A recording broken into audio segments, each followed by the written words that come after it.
Good evening. The hour of 6:30 PM having arrived, I will call to order this regular meeting of the Planning Board. This meeting is being broadcast live on the City of Keene YouTube channel. The video is also streamed on the city's website and is posted on the website by the end of the next business day, barring any technical difficulties. Anyone wishing to view a copy of the agenda and supporting materials will find it on the city website. To receive electronic copies of future agenda packets, please go to the home page and subscribe to the city meetings email list. The public and other board members will be recognized to ask questions and make comments on the agenda item under discussion. After being recognized, all remarks are to be made through the chair. Will the staff please conduct the roll? Harold Farrington, Present? David Orgaz, Here. Mayor George Hansel, Here. Councilor Mike Remy, Here. Emily Levine Vernier, Here. Ryan Clancy, Here. Roberta Mastrogiovanni, Here. Armando Rangel. Here. For the alternates, Gail Summers, Brandon Markelon, Here. Tammy Adams, and Kenneth Cost. Here. And Mr. Chair, I believe there's one regular member spot open if you'd like to appoint an alternate member. Yeah, I think so. I'd like to ask Ms. Markelin if she would be a regular member for tonight's meeting. Sure. Okay, thank you. Okay, moving then to the agenda. Is there a motion to approve the minutes from the June 26, 2023 meeting? Thank you, Mr. Chairman. I'd move to approve the minutes as presented. Second? Second. Thank you. Any questions, comments, or changes to the minutes? Hearing none, let's move to a vote. All those in favor? Any opposed? Motion passed.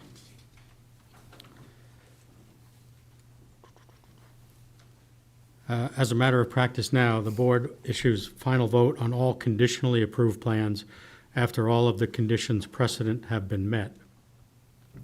This final vote will be the final approval and start the 30-day appeal clock. May I ask staff if there are any applications tonight that are ready for a final vote?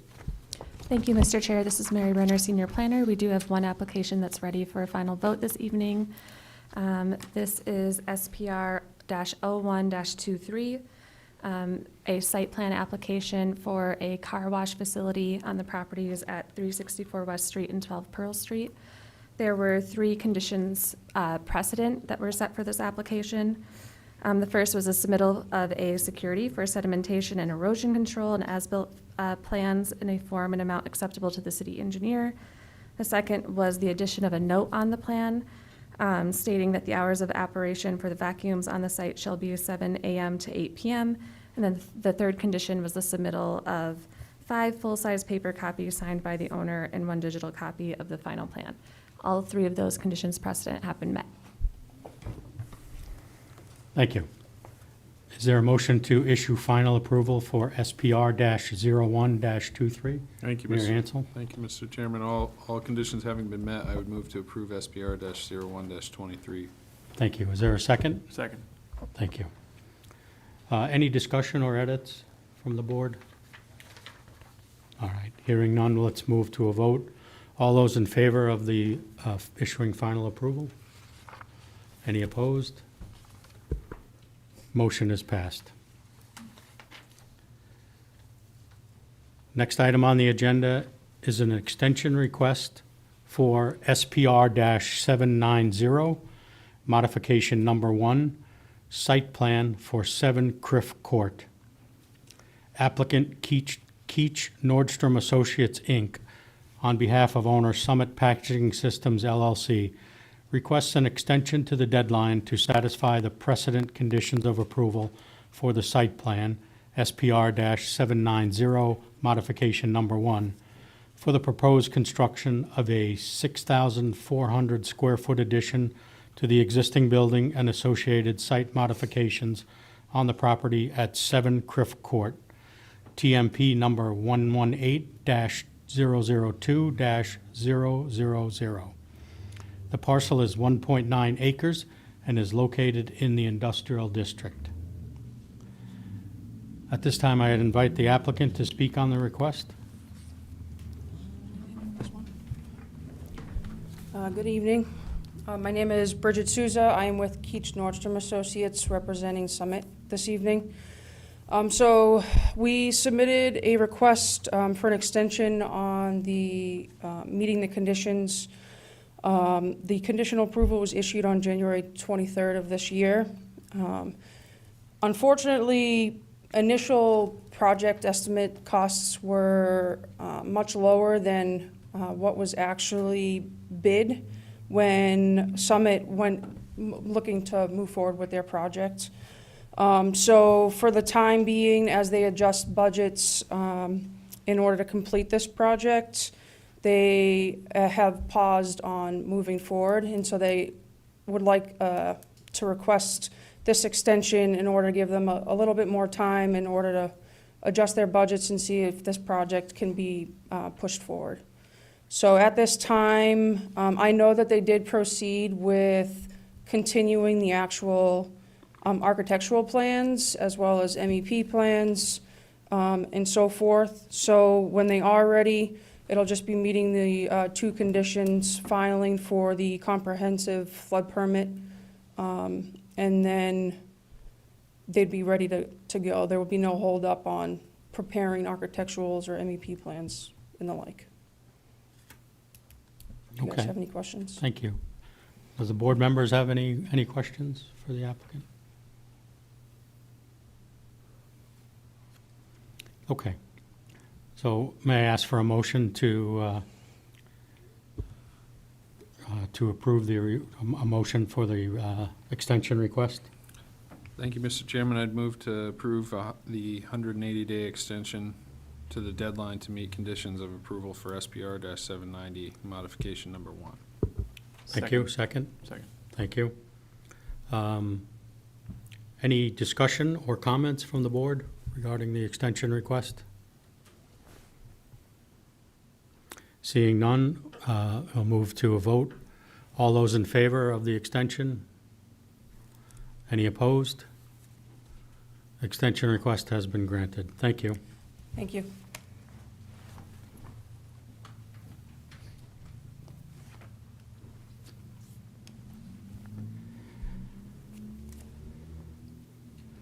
The next item on the agenda is public hearing for S-05-23, a two-lot subdivision at 86 Nims Road.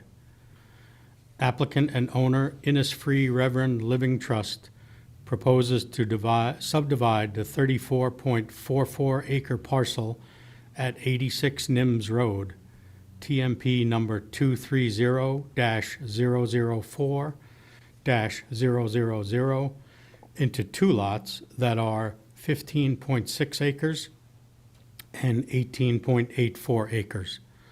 The parcel is located in the rural district. Does staff have a recommendation for the completeness of this application? Thank you, Mr. Chairman. Evan Clements, planner. The applicant has requested exemptions from providing separate existing and proposed conditions plan, a wetland delineation shown on the existing conditions plan, a drainage analysis, a traffic analysis, and a soils analysis. Staff has determined that the requested exemptions would have no bearing on the merits of the application and recommend that the board accept the application as complete. Thank you. May I ask for a motion to accept the application as complete? Thank you, Mr. Not at this time. You'll get a chance. Thank you. Thank you, Mr. Chairman. I'd move to find the application complete. Second. Second, thank you. Any discussion about the completeness of the application? Okay. All those in favor of accepting the motion as complete, or accepting the application as complete? Any opposed? The application is completed. Mr. Chairman, just before we move on, I'd like to provide just a note of clarification. The application was noticed as the two parcels being approximately 15.6 acres and 18.84 acres.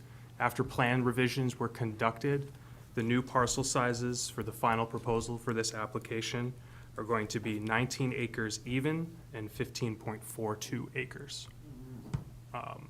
That should have no bearing on the legality of the notice, is merely just a point of clarification as we move through this application. Thank you, Evan. Okay, at this time, I'd like to invite the applicant to present on their proposal.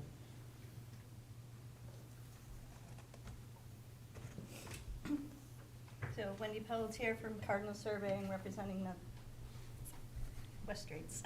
I'm using the wrong side.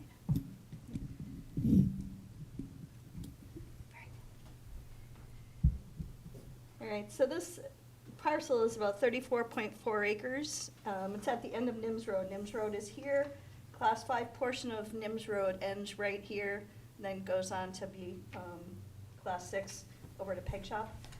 The rear of the property abuts the Otterbrook Dam Preserve. So it's a kind of a long skinny lot that has a little bootleg over here.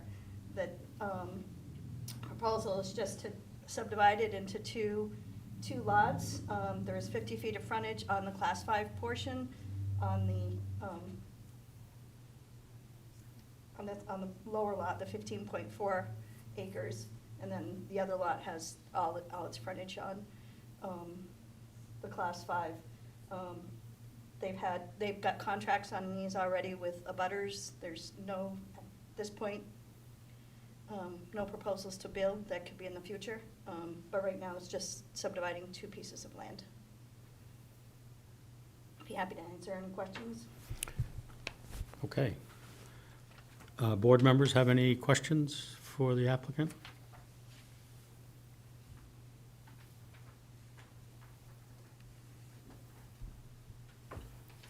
Just a quick question. Sure. But just it creates two conforming lots?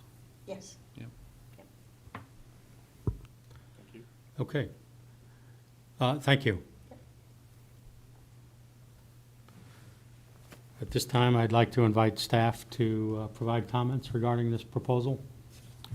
Thank you, Mr. Chairman. Evan Clements, planner. As the applicant stated, the subject property is an existing 34.2 acre parcel located on the east side of Nims Road at the point where the road transitions from a Class 5 to a Class 6 roadway and has frontage on both. Otterbrook Lake is located directly to the east. There's an existing garage/shed located on the northwest corner of the property. The property has historically been used for agricultural purposes and was most recently a Christmas tree farm. A flowage easement exists on the property to the benefit of the United States of America for the purposes to support the construction, maintenance, and operation of the Otterbrook Dam. The easement was dedicated as part of a mortgage agreement executed in 1958. As I stated earlier, the subdivision will be creating a 19-acre parcel with approximately 278 feet of frontage on the Class 5 portion of Nims Road. The second lot will be 15.42 acres with 50 feet of frontage on the Class 5 road and approximately 247 feet of frontage on the Class 6 portion of Nims Road. Both lots will have sufficient frontage to meet zoning. In regards to a determination of regional impact, after reviewing the application, staff has made a preliminary evaluation that the proposed subdivision does not appear to have the potential for regional impact as defined by RSA 3655. The board will need to make a final determination as to whether or not the proposal, if approved, could have the potential for regional impact. In regards to the specific subdivision regulations for this application, character of land for the subdivision, it appears to be sufficient land area near the road to support low-density residential development. The existing property slopes away from the road with an average slope of approximately 11%. The property contains areas of precautionary and prohibitive slopes starting approximately 500 feet from the road. The 19-acre lot will have 23% of its total lot area classified as precautionary and 2.72% as prohibitive slopes. The 15.42-acre lot will have 29.5% of its total land area classified as precautionary and 4.26% as prohibitive slopes. It appears this standard has been met. In regards to the preservation of existing features, the applicant states in their narrative that no development is currently being proposed with this application. The front portion of the lots are characterized gently sloping fields, and notes on the plan indicate that any future development shall comply with steep slope and surface water regulations. It appears that this standard has been met. In regards to special flood hazard areas, all parcels associated with this application are outside the 100-year floodplain, and it appears this standard does not apply. In regards to fire protection and water supply, note 7 on the plan states that any future building shall have adequate and approved fire protection installed.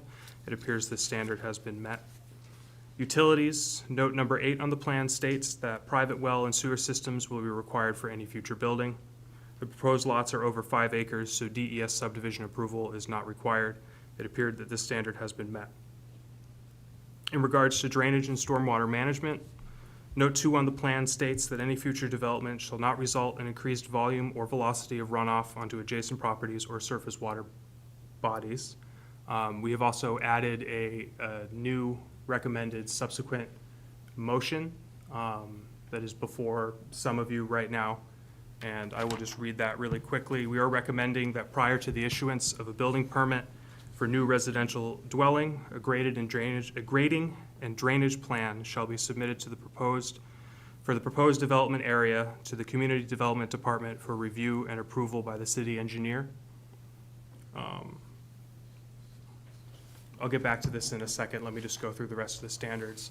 In regards to sediment and erosion control, note 3 on the plan states that any future development shall be designed to prevent erosion and sedimentation during and subsequent to construction.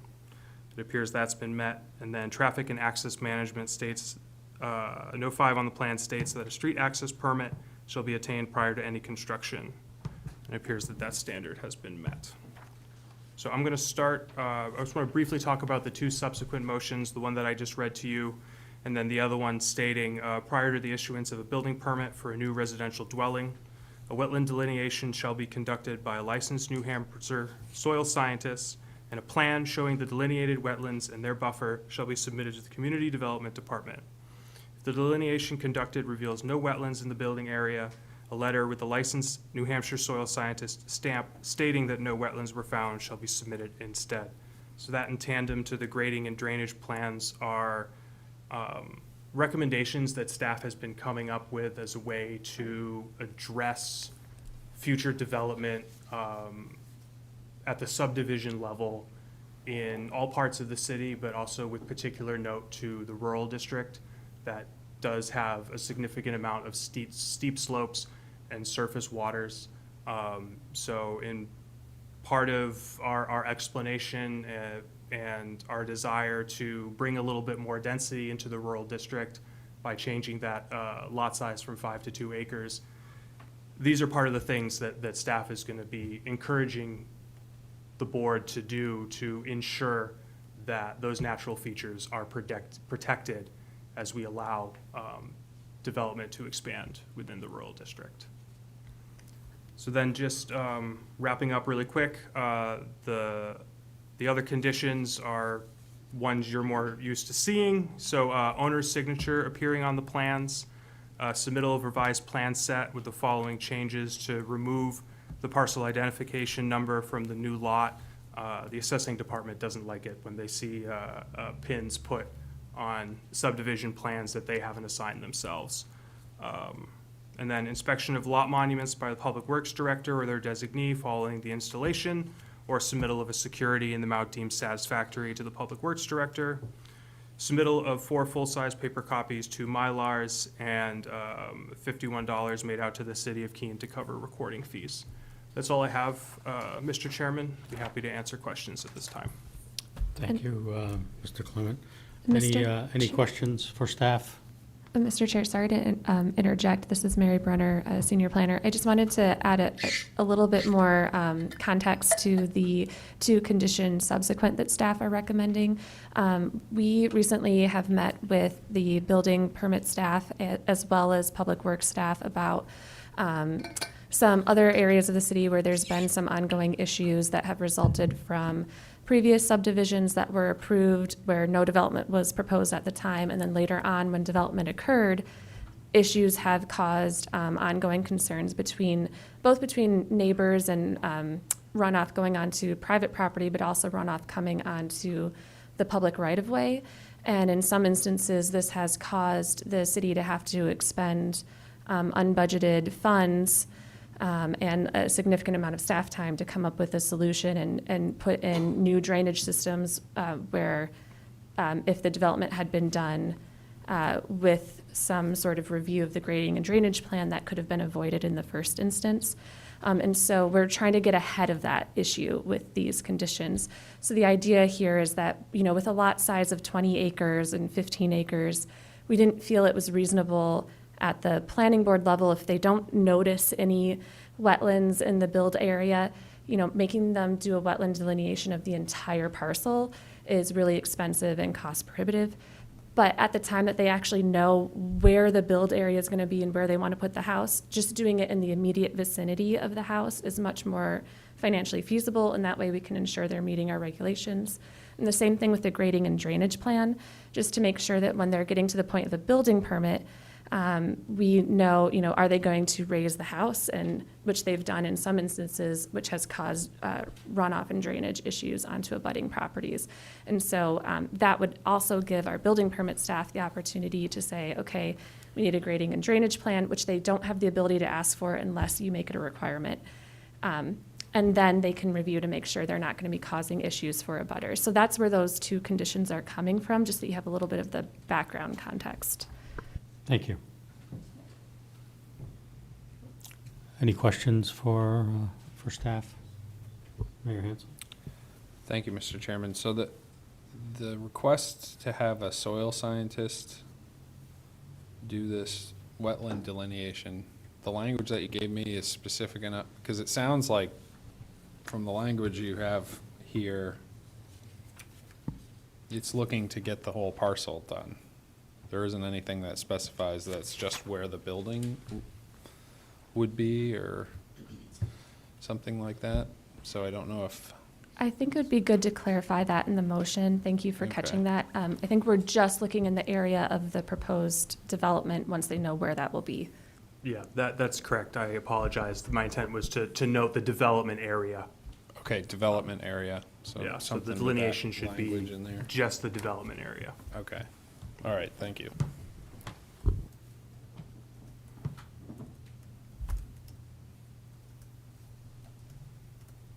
Okay. Please, go ahead. Does it count, does it say, where it says no wetlands in the building area? Is that specific enough?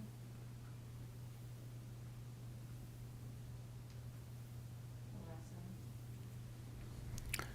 I think it's a good point, but don't let me put words in your mouth, but I mean, you're, Yeah, I mean, it is a little, however it is you a want to little word it, vague about the, yeah, that makes it as clear as possible. Yeah. You're not going to hurt my feelings, so. yeah, no, I think the survey itself should be limited to the building area, Yeah. the development area. Good question, though, thank you. Yeah. I thought when I read this, that's exactly what we were talking about. Any other questions from the board for staff?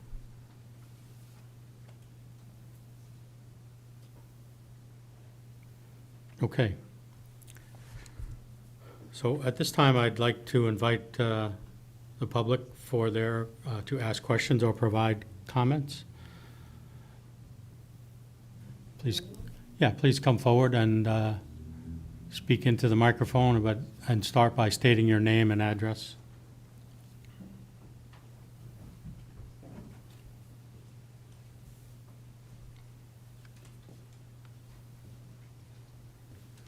You can sit as well if you'd like, if you'd be more comfortable. Can you hear me here? Can you hear me here? Okay.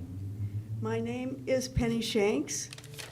I am here to ask the Keene Planning Board to allow us to buy 50 feet of road frontage on Nims Road, because that would allow my husband Jay and our daughter Julie to build one small home with that great view on our land on Nims Road. We have owned our land since 1971. Jay has always wanted, with all his soul, to build his family a home on that land with that view. Julie is just like him in that way. Jay has done a lot for Keene. He has designed and built over 80 beautiful homes for other families. The last one he was lucky enough to build was the Sarson's home on Nims Road, which has that lovely view that Jay and Julie love. Jay was 6 times president of the Keene Home Builders, and his home builders and he started the Keene Home Show. A lot of people have enjoyed that show. Jay and I and other couples who love tennis started the Racket Club. Jay designed that building. Lots of people have enjoyed tennis there. Now our daughter Julie is a molecular biologist, and throughout her career she has worked with teams running labs at the Mayo Clinic in Phoenix, at Dartmouth Hitchcock in Lebanon, and at Novartis in Cambridge. She would like to move to Keene in order to start a biotech lab here. Julie is working with Marianne Christensen at Hannah Grimes and the D-Tech company in the Netherlands to bring biotech to Keene. She feels one biotech lab will bring good jobs and other biotech labs to Keene, as has been done in Lebanon and Cambridge. Julie is her dad's daughter and has loved our land on Nims Road since she was a little girl. She would like to work with her dad to design and build a small home for her on that land.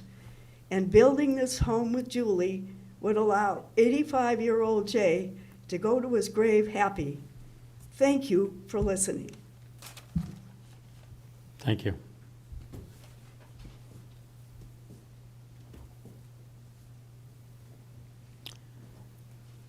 Anyone else with a question or comment?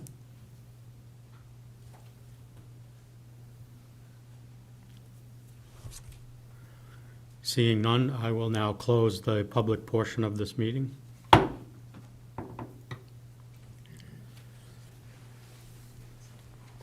Mr. Chairman, if you'd like, I could provide some clarification to that. Correct me if I'm wrong, there's a landlocked parcel located to the south of the subject property. It only has access via the Class 6 portion of Nims Road. And while the request is motivating, I would just like to clarify, the planning board has no authority to sell private property to other private individuals. So my recommendation would be to speak to the landowners if you're looking to buy property on the Class 5 portion of Nims Road. May I respond briefly to that? This is my daughter Ann. May I respond briefly to that? Mr. Yeah, Chairman, please it's up to you. come forward, though. I'm Ann Shanks Etter, and I'm speaking on behalf of my family and the Penny Shanks Revocable Trust that owns the land directly to the south. We are, my sister is currently trying to speak with the landowners about it. We did not find out about this in nearly enough time in order to make any discussion with them. They've been having some discussion around this, and I guess our request is that you deny this at this time so that we have time to negotiate with them about redrawing the lines. We would like to be able to negotiate with them to get the 50 feet of road frontage that we need in order to do that house for my sister. We are currently speaking with the landowners. It just, everything came up so quickly and so suddenly that we have not had time to talk with them about it. So that's what we're asking for. Thank you. All right, I'm sorry, just to be clear, you are speaking on behalf of the applicant? I'm speaking on behalf of Penny Shanks Revocable Trust. We are the land to the south. We are the lot to the south that is landlocked. And we have tried in the past to get a variance to build a home on that property. The variance was denied, so now we are trying to purchase some land so that we can access our property that is landlocked there. It would, of course, provide more tax revenue for the town if we could add one more building parcel up there. And my sister, who is part of our family, the Julie that my mom spoke of, is working, has already contacted the owners, the applicants, to start negotiations with them about subdividing that into 3 instead of 2. If you Right, so do not approve. So your this- mother is not the applicant either? Okay, so is No, the... no, no, we are Okay. talking about, we are the owners of the land to the south, the Penny Shanks Revocable Trust. Okay, so, thank you. Yep. So Is- that's what is- we're. Is the we're- applicant present? Yes.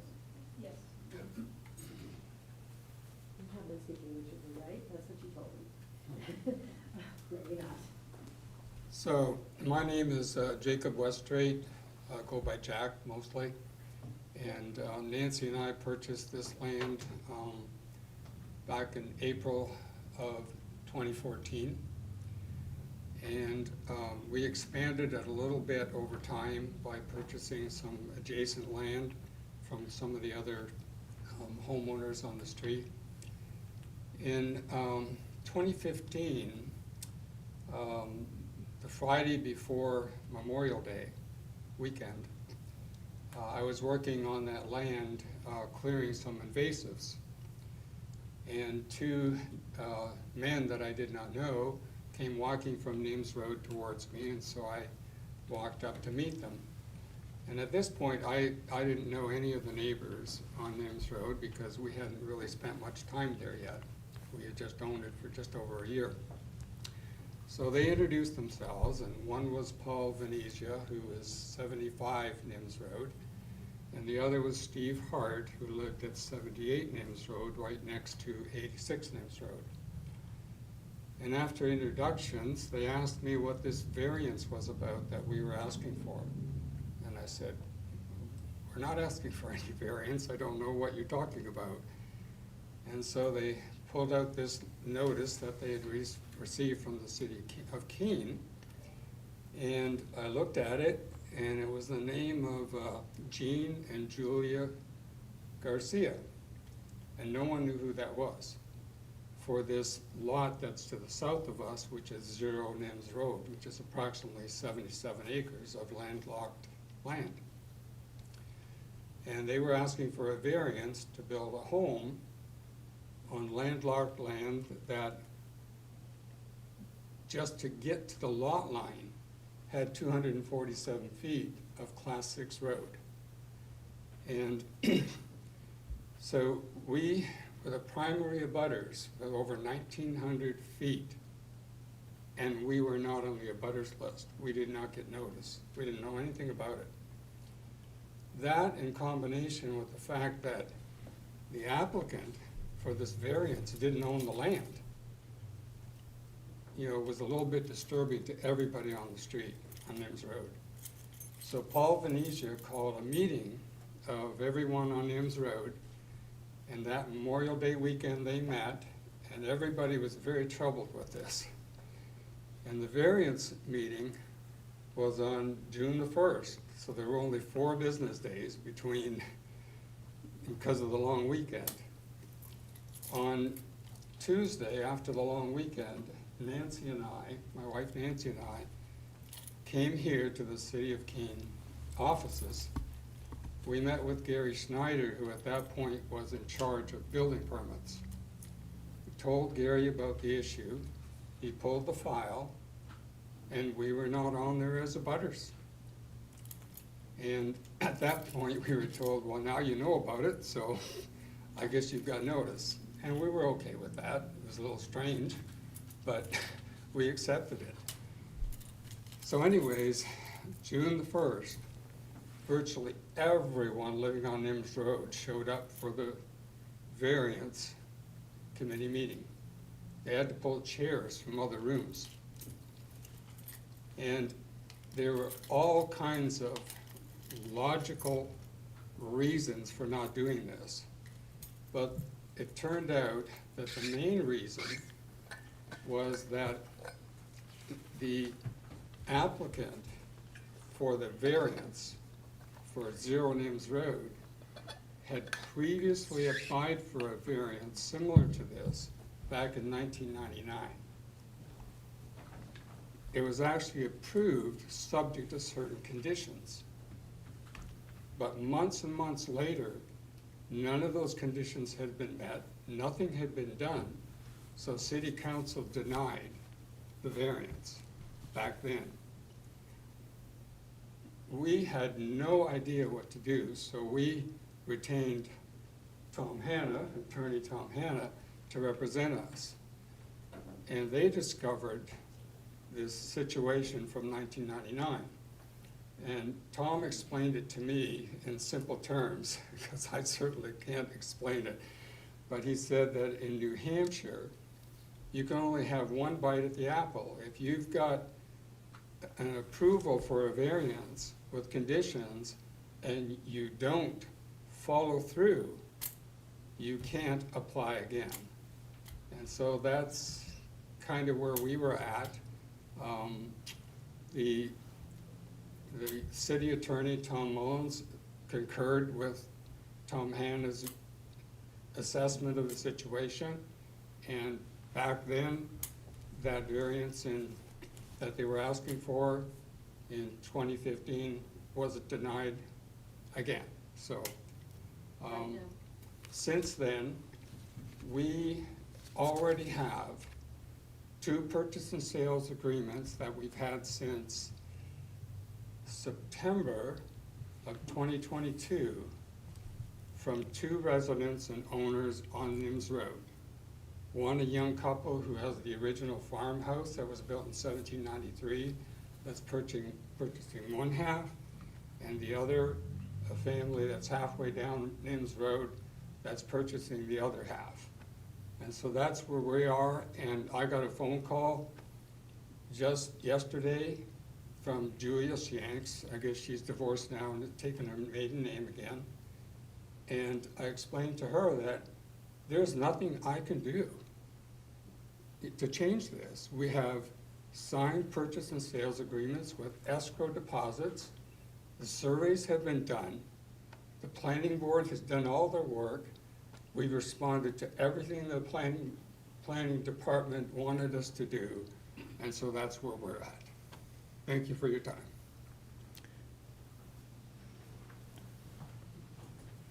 Hey, Jack, could you hold on just for a second? I want to see if anyone had any question, any of the board members have any questions for you. Any questions from the board for the applicant?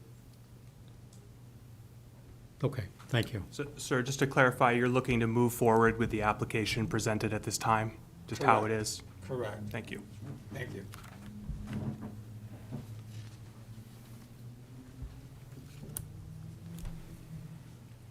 Okay, any other comments? Anyone else wishing to speak on this?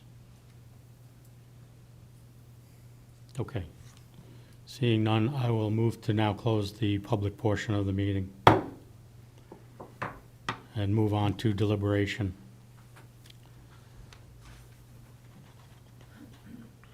So is there a motion for this application? Mayor Hansel? Yeah, you want me to make a motion first for discussion? We can. Typically, yeah, Okay. we would have the motion first. Yeah. All right, thank you, Mr. Chairman. I would move to approve S-05-23 as shown on the plan set identified as 2-lot subdivision plan, existing and proposed conditions prepared by Cardinal Surveying and Land Planning at a scale of 1 inch equals 100 feet, dated June 16, 2023, with the following conditions. Prior to final approval and signature by the planning board chair, the following conditions precedents shall be met. A, owner's signature appears on plan. B, submittal of a revised plan set with the following changes. I, the parcel identification number for the new lot be removed from the plan. C, inspection of lot monuments by the Public Works Director or their designee following their installation, or the submittal of a security in an amount deemed satisfactory to the Public Works Director to ensure that the monuments will be set. D, submittal of our 4 full-size paper copies, 2 Mylar copies, and a digital copy for the final plan set. E, submittal of a check in the amount of $51 made to the city of Keene to cover recording fees. 2, subsequent to final approval and signature by the planning board chair, the following conditions shall be met.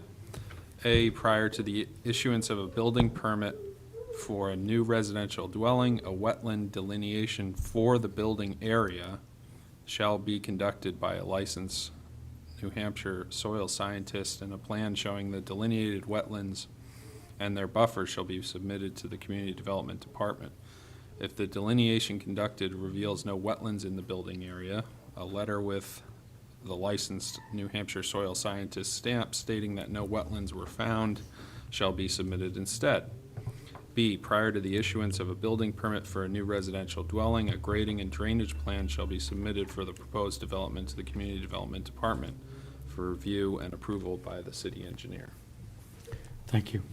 Second? Second. Thank you. Now we can have some discussion. Mayor Hanson. Discuss. Thank you.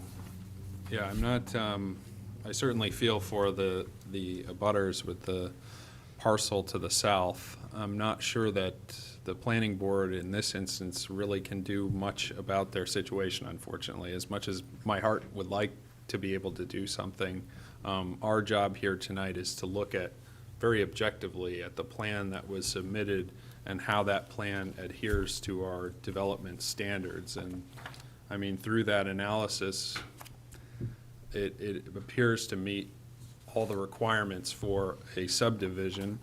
The one argument you could make would have to do with surface water and wetlands, but I think that the condition that the staff is recommending that we include with this approval sort of addresses that as well. And so I don't see how there's much wiggle room for us to consider some of these factors with the abutters. Yeah, I agree. I think hopefully there's some sort of solution they can work with whoever purchases these parcels. Yeah. Anyone else have any comments, like about DRI, for example? Mr. Clancy? I'd just like to, I appreciate the applicant giving us a little history about the property, but I would just encourage city staff to reach out to the abutters and inform them of any options they could have in negotiating further. I just wanted to make that known and request the city do that.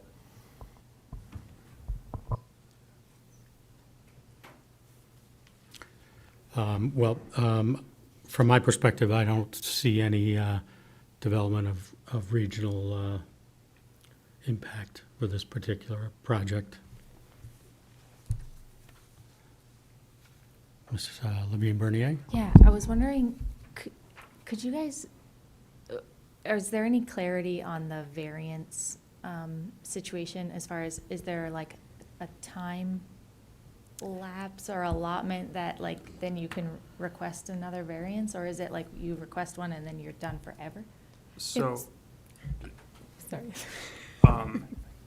so as the applicant said earlier, the rule is basically you only get one bite of the apple. So you have to make substantive changes to your variance request to come back to the zoning board to seek some form of relief. This specific instance is very complicated, and I don't want to bog us down by really going into the details on it. There's some state RSAs related to getting building permits on Class 6 roads. There's another body of work related to landlocked parcels. At some point in the process, the planning board does have involvement, and from the state level, the zoning board doesn't. The city has sort of done things a certain way that does include the zoning board, but at this point in time, it would be on the landowner to kind of get creative and come up with some sort of alternative. I hope that wasn't so vague it was useless. Any other questions or comments from the board? Okay. Seeing none, I would move us towards a vote on the motion that's been proposed and seconded. All those in favor of the motion? Any opposed? The motion for subdivision is approved.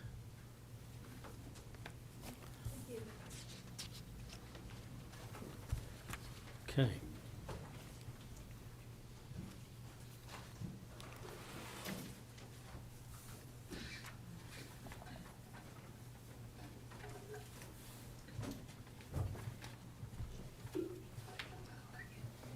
Okay.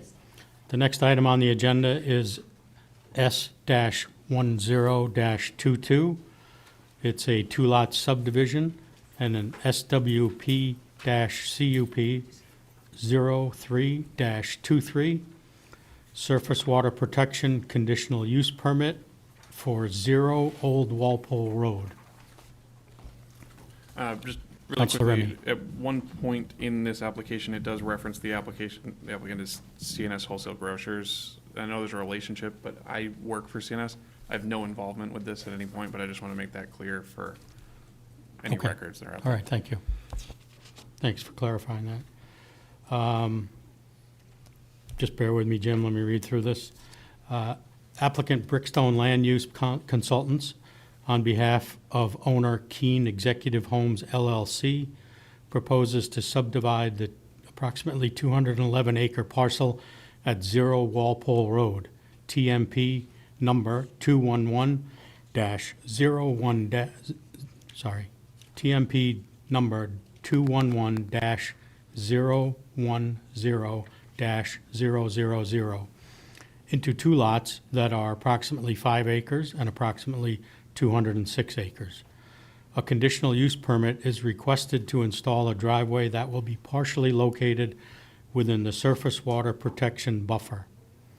Waivers are requested from section 25.10.5, point B, point 2, point small b, point 3, and section 25.10.5, point B, point 2, point small c, point 2 of the Land Development Code regarding the requirement that updated plans showing the meets and bounds of the revised parcels be submitted. The parcel is located in the rural district. Okay. At this time, I would like to ask the staff if they have a recommendation for the completeness of the application. Thank you, Mr. Chairman. Evan Clements, planner. The applicant has requested exemptions from providing an existing conditions plan that shows the mets and bounds. Excuse me, let me step back for a second. So the applicant did request waivers from those two sections you just noticed. We did notice the application with those waiver requests. It turns out that those requests can be handled as administrative exemptions, and a formal waiver is not required from them. So just moving forward, we won't have a waiver motion as part of this application because staff is, I'm about to recommend completeness with that encapsulated. Anybody have any questions on that? Okay. Cool. So the applicant requests exemptions from providing an existing conditions plan that shows the mets and bounds of the entire parent parcel, drainage report, landscaping plan, lighting plan, elevations and historic evaluation, screening analysis, architectural and visual appearance analysis, and a traffic analysis. Staff has determined that the requested exemptions would have no bearing on the merits of the application and recommend that the board accept the application as complete. Thank you. May I ask for a motion to accept the application as complete? Mayor Hansel, Thank you, Mr. Chairman. I'd move to find the application complete. Second. second. Thank you. All those in favor of finding the motion, proposal for the completeness of the application? Any opposed? Okay. So the application is accepted as complete. Thank you. All right, Jim, I ask you to present at this time. Thank you, Mr. Chairman. My name is Jim Fippard. I'm here on behalf of Keene Executive Homes, LLC. The property in question is located on Old Walpole Road. It's in the rural district. Old Walpole Road is here, where I'm showing you on the plan. And the dark lines represent the outline of an existing 211.6 acre tract. It's one contiguous tract that's owned by Keene Executive Homes. We're proposing to subdivide off a single 5.1 acre lot in the area that I've highlighted here along the frontage of Old Walpole Road. So it's a two-lot subdivision, and the intent is to create a single-family house lot. And I believe 206 acres roughly on the main tract of land. This is a blow-up of the proposed 5.1 acre tract that we are proposing. It's outlined in the pink highlighter. The areas in blue are existing wetlands that were identified on the property. These were delineated by a certified wetland scientist, Russ Huntley. Most of you know Russ pretty well. We have over 460 feet of frontage on Old Walpole Road, and based on the frontage and the lot size and lot dimensions, it complies with zone dimensional requirements, as well as the remaining tract of land has another, I forget what the frontage is, over 400 feet adjacent to this area. So both lots comply with the zone dimensional requirements. We are proposing to provide access to this property over a shared driveway. The shared driveway is actually an existing woods road at this property today. And at the site visit, we parked there, we walked up the woods road to gain access to the building area on the site. The main proposal before you is a two-lot subdivision. So we're trying to create two lots that comply with zoning. Subsidiary to that is, as staff reviewed this request, they wanted us to show that our proposed building area is truly accessible and can be accessed in compliance with your driveway standards. Portions of this property have steep slopes that exceed 20% in grade. Other portions are flatter. The areas adjacent to the wetlands are flatter. Our proposed building area is mostly at 6% grade. So all reasonable grades. In looking at how to gain access to this area that I've shaded in green, this is the proposed building site for a single-family home, at least the one the landowner's looking at now, or the future owner is looking at. We did a test pit and identified a 4K area to support a septic system. There's no city water or city sewer in this part of the city, so this proves it's capable of supporting the septic system.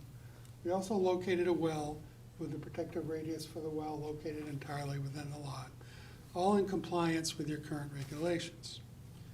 So the driveway design, however, it turns out it does require a conditional use permit. So that's the other application that's in front of you tonight. I met at the site last Monday with the Conservation Commission, and we did a site visit. We walked the road, we walked through this area, took a look at the wetlands and their functions, and had that discussion at the site, and they expressed no concerns with our proposal. So I take that as a positive recommendation to allow the conditional use permit to be approved. I then, looking at what's required to do a conditional use permit, I had to show that this was the minimum alternative to allow as minor impact as possible and avoid as much impact as possible. Everything we're doing is outside the existing wetland, so there's no direct wetland impacts. We are, however, crossing a portion of the wetland buffers. So this is the same scale, same lot. The areas that are shaded represent the existing wetland areas that were delineated on the site. And in the rural district, the wetland buffer is 75 feet. So we have to remain 75 feet away from the wetland with our proposed development. Or for a driveway or a single-family residence, we're allowed to petition this board for a conditional use permit to allow that disturbance. So what I did, the building area that I showed you in green is entirely outside the buffers. So, and it meets the building setbacks. So that's not really an issue. And that area is just under 10,000 square feet in size. So I feel that's more than adequate to build a single-family home with an attached two-car garage. This plan that's before you shows a proposed driveway layout that utilizes the existing Woods Road where it meets Old Walpole Road here. And you go up a little over 100 feet, and then we would turn to the right and angle up the hill.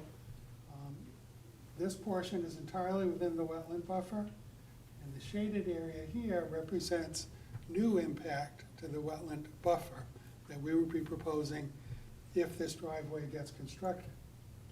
And I allowed for the 10-foot driveway width, a 5-foot stone line swale area on one side and slopes on both sides of the road to come up with this proposed impact area. The slope of the road, and I went through multiple options. So these are all different options that I looked at. My first approach, talking to the landowner, I've done driveways on steep slopes many times in the city of Keene, on Hurricane Road, on Darling Court. They've all been in place for many years. They're still there today, still intact, weren't eroded with all those terrible rainstorms that we had. So what I looked at here, and I recommended to the homeowner, look, in the wintertime it can be difficult dealing with a 15% grade. I recommend a flatter grade. So the first layout I did was here, option A I called it. It ended up just over 600 feet in length, so a very expensive driveway to build, but it was all at an 8% grade. 8% is very manageable, even in New Hampshire in the winter. He was a little upset about the length of the driveway he would have to maintain and the cost to construct a driveway 600 feet in length. It's not a small measure. So I looked at a second option, utilizing a portion of the existing Woods Road and then doing an S up the hill. Again, a driveway that's about 450 feet long, so it's a little bit shorter. And the grades up here were 10% rather than 8%, so a little bit steeper. But it did cross through the wetland buffer areas in 3 different locations. I looked at another option, which starts again at this corner of the property, and I started here because of the higher grades, so there's less slope to get to that higher portion of the site. And I came up with another layout almost 600 feet long, and the road grades could be 4% for most of that driveway, 8% at the beginning. So that was, I felt, a reasonable approach, a safe approach, not inexpensive, but he felt it was still too much impact because all of this area and all of this area was through the wetland buffer. And he was concerned about that. He didn't want to fight the fight to try to prove that this was not going to damage the wetlands. So we ended up back at this approach. It turns out he lives just outside of Keene today, and he has an existing steep slope driveway. It's greater than 15%. So he wasn't afraid of the 15%. He knows how to take care of it. He knows how to maintain it. So we went back to this approach. This comes off Old Walpole Road, following the existing Woods Road at 6%. At this point, for 130 feet of the driveway length, it's a 15% grade, the maximum allowed, but it is allowed under your ordinance. And then it goes back to a 6% grade up here at the proposed building area. So he thought, great, that's the best compromise. It's the least impact to the wetland buffers. This is just over 2,000 square feet. Mary says I should include the rest of this because it's in the wetland buffer. And we would propose to resurface it, but not rebuild it, just resurface it. And this would add another just over 1,500 square feet. So you're looking at 3,500 square feet of total work within the wetland buffer, but I think a very reasonable approach. This does allow for a turnaround. That's required by the fire department, so if they respond to an emergency. It is only a 10-foot wide driveway. That's in compliance with your regulation. So this driveway design meets your standards, but it does require the conditional use permit because a portion of it is within that wetland buffer. I spoke at length with Russ Huntley, the wetland scientist, about the functions and values of the wetlands. We have the isolated wetland pocket in the middle of the property, and we're not proposing anything near there. So there's really almost no disturbance to their wetland buffer. The entire building site, as I shaded in green and described to you, is outside the wetland buffer. So all of this is in compliance, and it also meets the building setbacks. So the only areas that you're reviewing for your conditional use permit are the impacts where the driveway comes off this road and the possible impacts to these two wetland areas. These wetland areas are well established. It's not uncommon when you go to a site with steep slopes to see wetland pockets at the bottom of the hill. That's where the water goes. It goes down the surface of the ground, it goes subsoil and comes out the surface of the ground when you get to the bottom of the slope and the grade changes. So the groundwater is trying to follow the terrain. And I don't know if you're aware of that, but as you go up the hill, the groundwater elevation follows that slope up the hill. And when you get to an abrupt change at the bottom, a lot of that times it comes to the surface. And that's what helps to create and sustain these wetland areas that you're seeing here. These will remain vegetated and undisturbed by our activities on both sides of the road. They currently are well vegetated. It's a mix of forest and scrub shrub and wetland vegetation. That's not going to change. So with our proposal, we went one step further to look at, okay, what's going to happen as we clear this area and develop the leach field. There's going to be an increase in runoff coming down the hill that'll meet this driveway. And when we build a driveway like this, we don't build it flush to the surface of the ground. We elevate it out of the ground. And we do that on purpose. So the driveway acts as a berm or a dam. And as the stormwater comes down, it'll meet that.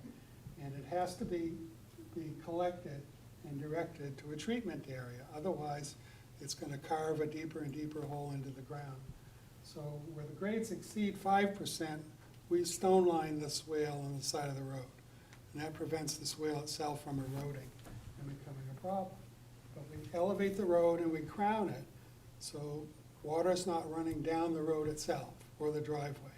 Because if you do that, or if the tire ruts don't get evened up after a snow plowing season, for example, they'll collect water and run it down the driveway and cause erosion. So we avoid that by putting a good surface on it and shaping it and then maintaining it. And this buyer is experienced with that, and he's aware that it does take maintenance. We are proposing that this not be paved. And the buyer is adamant about that. He does not want it paved. We're going to use a crushed stone surface, SurePack surface, which holds up well. And I've done several steep driveways on Hurricane Road with this same treatment material. And as long as they do the maintenance, they're great. They last long. They're not as slippery as paved driveways, especially in the wintertime. And it's a more natural, aesthetically more natural appearance in these rural wooded sites. And that's what he wants. It's really important to him. This morning I looked at what the cost would be to add 3 inches of pavement to this road surface.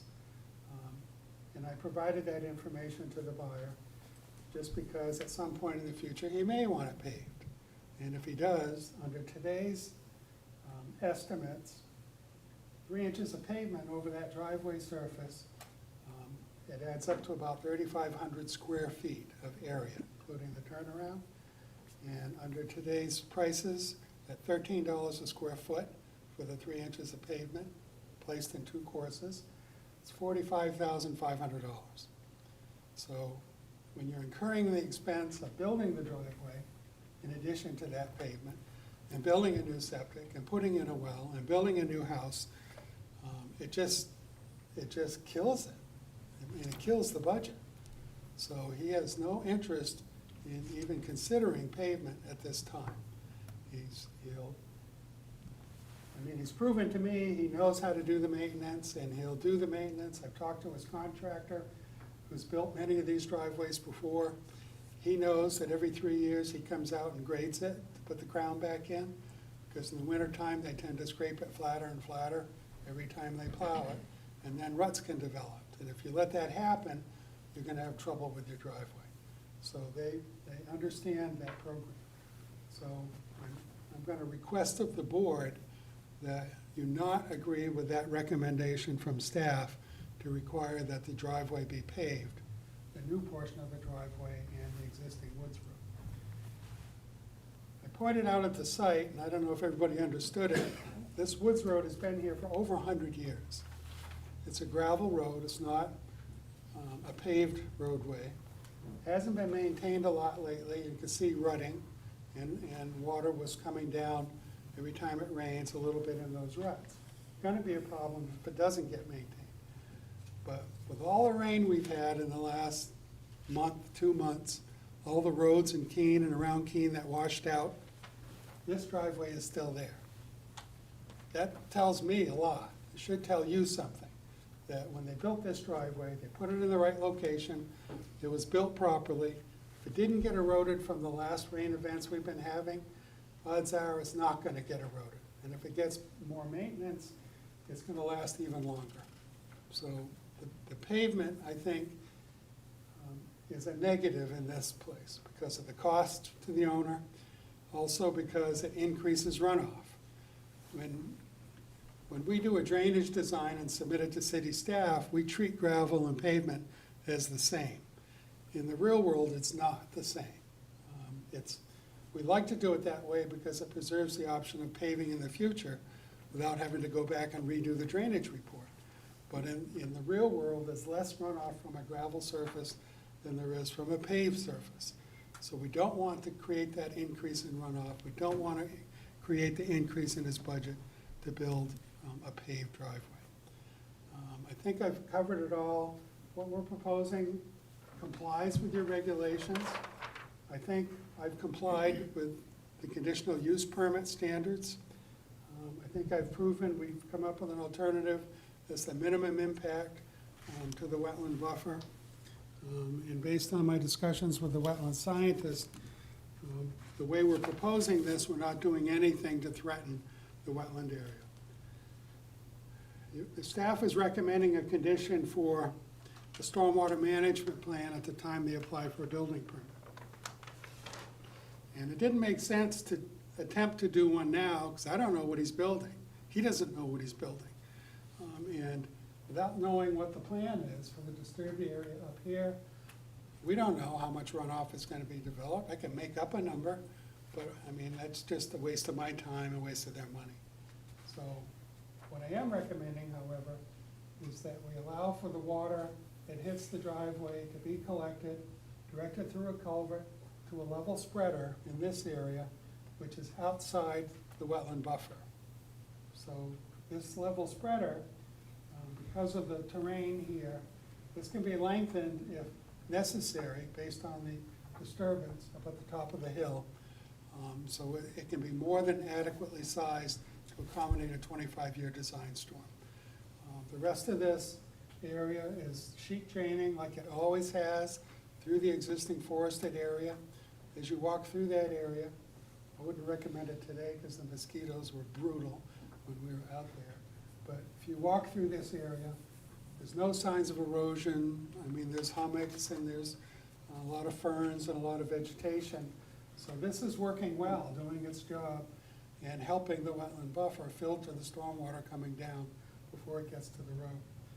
I don't know if the board members who were at the site visit noticed or not, as you approach this on Old Walpole Road, there was no sediment in the road. There was no mudding and no tracking out of this driveway, and there's been activity. I've been in there half a dozen times in the last week. I went in to watch it during a rainstorm to see how it was performing. So this is, it turns out, the old farmers who put this road in, probably the Barrett family way back, knew what they were doing, and they did it right, and it's still there today, and I hope you'll let us take advantage of it. Thank you, thank you. Any board members have questions for the applicant?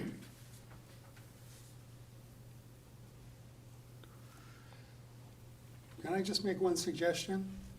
In reviewing the recommended conditions on page 23 in the staff report, I'm looking at number 2A, where it talks about prior to issuance of a building permit for a new residential development, the stormwater management plan for the site.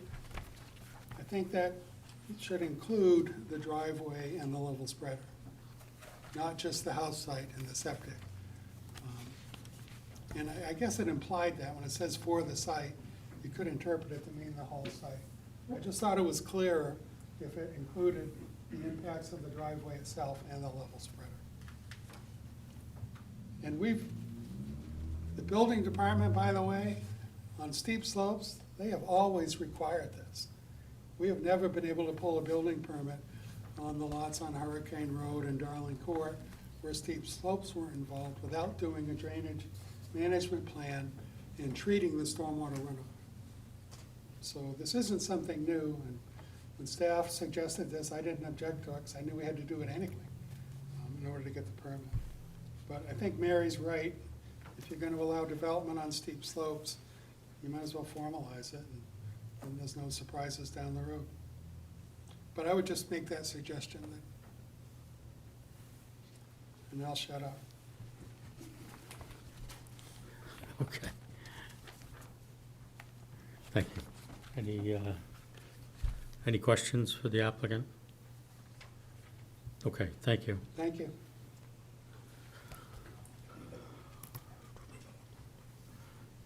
So I'd invite the staff to provide comments at this time. Thank you, Mr. Chairman. I am going to try to keep it brief. Let's do DRI really quick. After reviewing the application, staff has made a preliminary evaluation that the proposed subdivision does not appear to have the potential for regional impact as defined in RSA 3655. The board will need to make a final determination as to whether or not the proposal, if approved, could have the potential for regional impact. As Mr. Fippert said, the subject property is an existing 211-acre parcel located at 0 Old Walpole Road. Property is located on the north side of the road between Hilltop Drive and Abbott Road intersections. The applicant is proposing to subdivide a 5.1-acre residential building lot from the 211-acre parent parcel.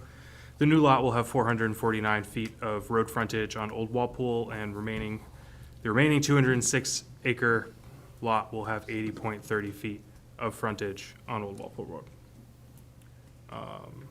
As described, with the intermittent stream and wetland system located on the property, creating new site access for the new lot would require impact to the wetland system. So the use of the Woods Road and the new driveway is what brings us with the CUP. In regards to the character of land for subdivision, the proposed residential building lot is characterized by steep slopes and wetlands. Available building access outside the site constraints are minimal, and developing the lot without impacting site features will be challenging.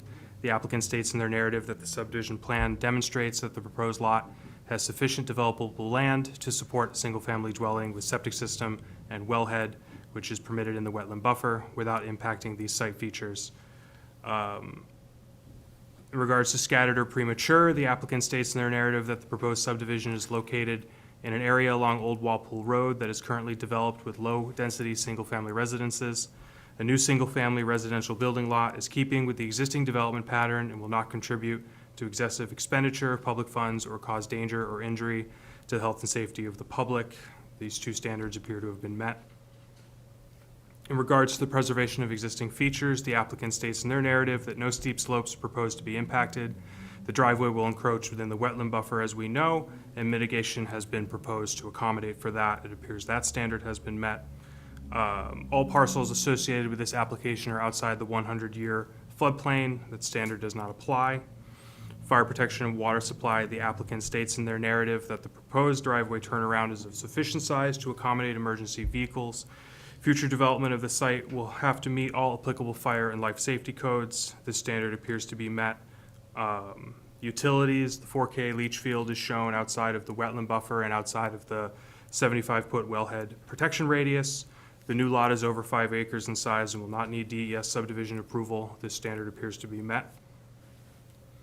in regards to drainage and stormwater management, and in regards to the driveway itself, what Mr. Fippard has presented is an example of how to develop the property for residential use with the least amount of impact to the wetland buffer and the wetland system on the lot in accordance with the conditional use permit requirements. I would like to note that the driveway is not shown on the official subdivision plat, and the recorded plat will not show a driveway on it. That means that a site access permit will be required and issued by the Public Works Department, and that application will take into account more or less everything Mr. Fippard has explained to us now. In tandem with the stormwater management plan that we are requiring with the building permit, which will also be reviewed and approved by the city manager, the city engineer.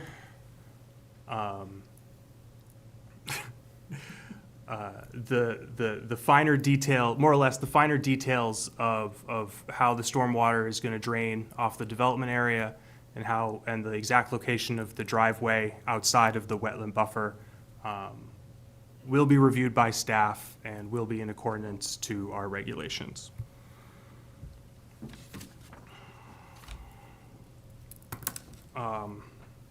Very briefly, with the criteria to evaluate the conditional use permit, the planning board shall issue a surface water protection conditional use permit for the activities described in section 11.6.1 if it finds that all of the following criteria have been met. The proposed use and/or activity cannot be located in a manner to avoid encroachment into the surface water protection overlay district. Encroachment into the buffer area has been minimized to the maximum extent possible, including reasonable modification of the scale or design of the proposed use. The nature, design, sitting, and scale of the proposed use and the characteristics of the site, including but not limited to topography, soils, vegetation, and habitat, are such that, when taken as a whole, will avoid the potential for adverse impacts to the surface water resource. And finally, the surface water buffer area shall be left in a natural state to the maximum extent possible. The planning board may establish conditions of approval regarding the preservation of the buffer, including the extent to which trees, saplings, and ground cover shall be preserved. So that last one is kind of interesting because as we don't exactly know where the house is going to end up. Mr. Fippard has highlighted the best case building area.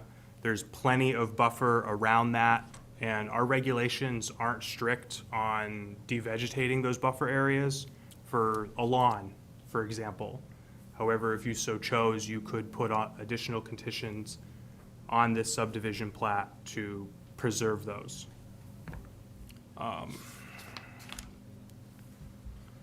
Going into the conditions, I'll start with the subsequent conditions. I agree with Mr. Fippard's suggestion to be very specific and the stormwater management plan to cover both the building site, the driveway, and associated infrastructure.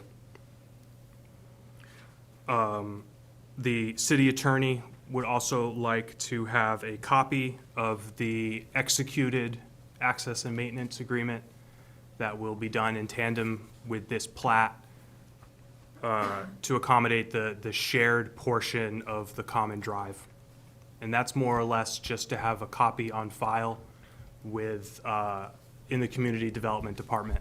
And that's something that might not be relevant to this building owner, to this property owner, excuse me.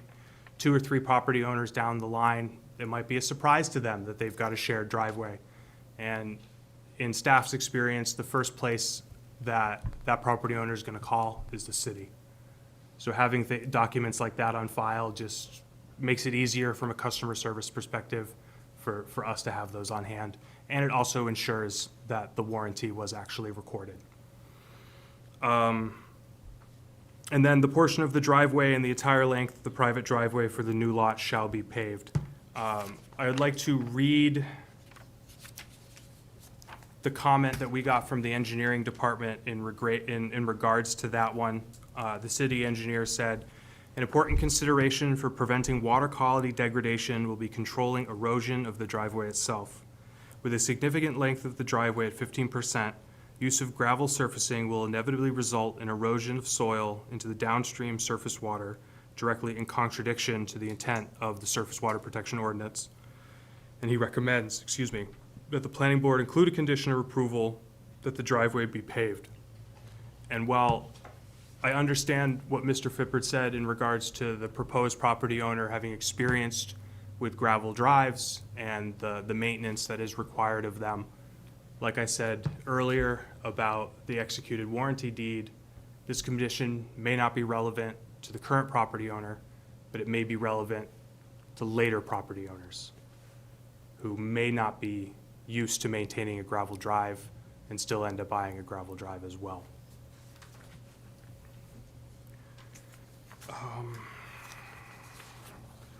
Other than that, Mr. Chairman, Mr. Fippert's presentation of the application was incredibly thorough, and I won't harp on it. If anybody has any questions, I'd be happy to answer them at this time. Thank you, Mr. Clement. Anybody have any questions? Councilor Remy? Thank you. Is there any piece where 1B2 and 2C, actually even 2B, conflict? Because we're saying that you're not asking for a driveway, but you're asking for a driveway. I'm sorry, so you're saying that we're not showing the driveway on the plan, but we want to require a specific material being used? Well, not even, so go back to 2B, where we're saying that the shared access and maintenance.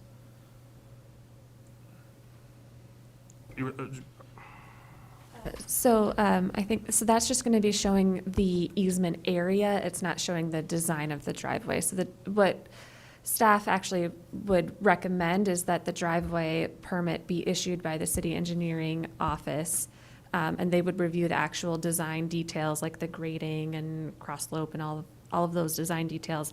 The easement is just, I believe it's a 50-foot wide. It's a 20-foot Oh, wide, 20 and foot it wide. goes on, it covers the entire length of the western property line of the proposed lot. And that's just a pass and repass easement.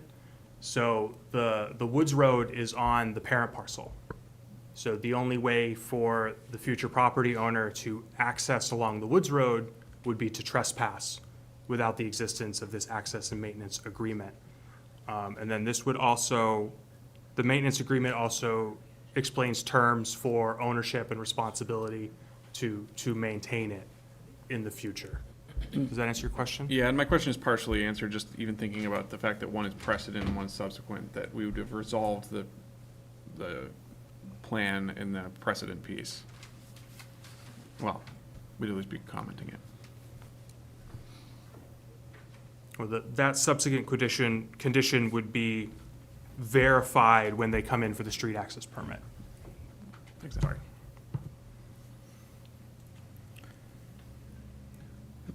Yeah, I'm just trying to sort out in my own mind the, I guess, conflicting recommendations for the Conservation Commission seemed to be okay with gravel, and the engineering department was not.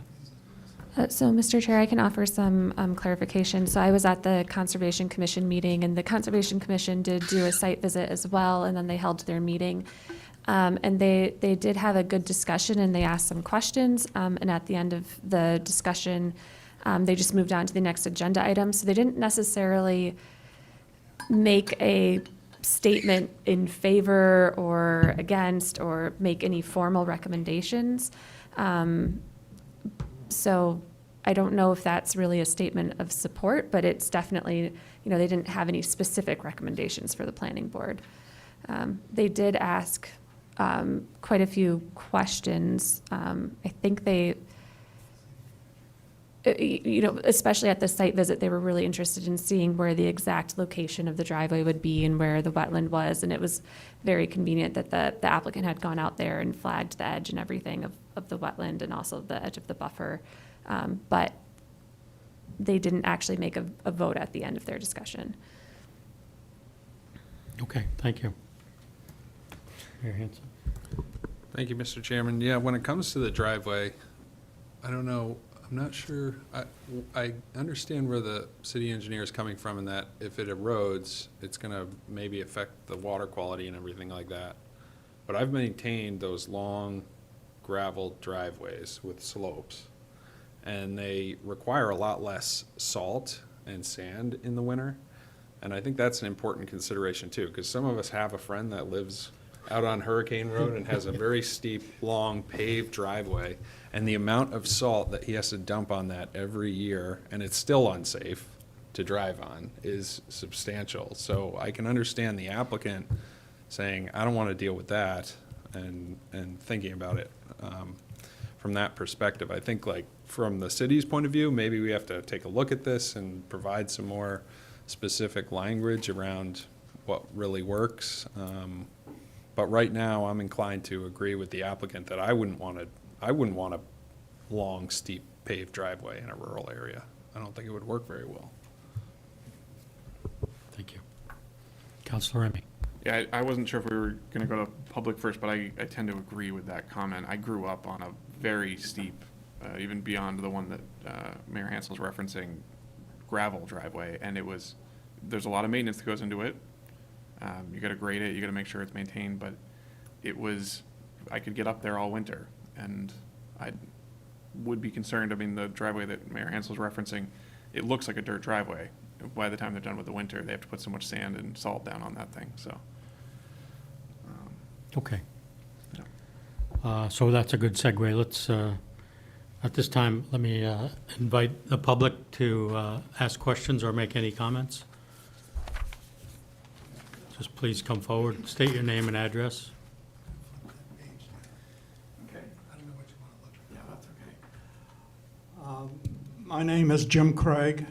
I live at 141 Old Walpole Road, and I'm a butter to this property. I abut about 1,000 feet on this side of the property right here. I've lived in this area for 40-plus years, and I'm very familiar with all this land up here. If some of you probably don't really know what's up here, because you probably go up on the Old Walpole Road and you won't see it because of what's down here, but it's some of the most beautiful property up there. And I'm happy that the Cohens own this because I think they plan to preserve most of it. I have no problem with this development as a home site, close to mine, because they have like 400-plus feet of frontage, which means a lot of it's going to be protected. The Cohens will be left with some 80 feet, which I'm sure is going to be protected right down in here. So this is all mounted in here. Emo Ledger had owned this at one time, and some of you probably don't know, but he wanted to build a golf course up here, all the way through here. Beautiful fields and whatnot. He mowed them all down and so forth and whatnot. He put a little RV up there so he could hunt and so forth and so on.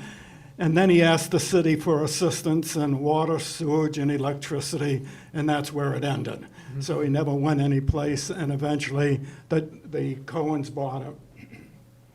There is water. There's no doubt about it, there is water. And this past month, I've seen a lot of it.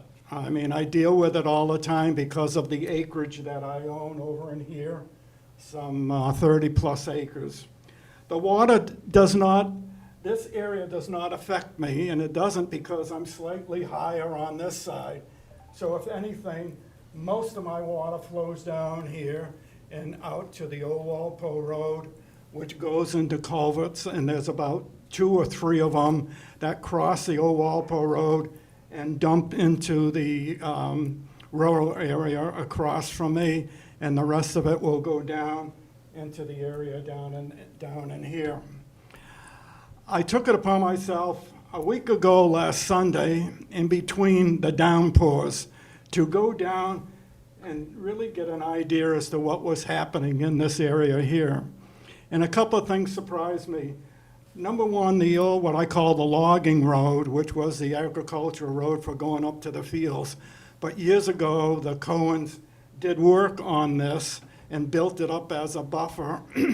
because they went up further and they logged some 80 acres up there, controlled logging, by the way, but they had to get semi-trucks up there because it was all used as shredded material. So they had to build it so that 18-wheelers could get up there, and I was surprised that they did. So down at the base, when I looked at this, I could see where this water was flowing from the west to the east on Sunday, and it was flowing. But it got to this road, or the buffer, and surprised, it came down like a little stream right down to the city water, to the water coming down in the culvert and the ditch here. And then it went through the culvert here and down on this side. And I'm telling you, it really did pour. Surprisingly, there was no washout coming down the road itself, which surprised me, because I have a driveway over here, and this past month, it got destroyed four times that I had to get up there and rake it all down. That's because it's gravel. I like the idea of a suggestion for a paved driveway here, because I think that will prevent the problem that I have. This area right here, I could see, really started to fill up as the water flowed down here and down here. But I think that's mainly because the culvert that's underneath the log road, I think has a lot of sediment in it and so forth. So I think it started to build up, but it didn't overflow. But the city this week went in there and dug out all in this area here, and I could see I went down there again, I could see the flow was much better. And it goes down here, and then the water goes out to the Black Brook watershed. I'm in favor of the development. I like what I hear about proposals to deal with the water situation here, and I think it's great to see something like this developed in this great piece of property. Thank you. Thank you.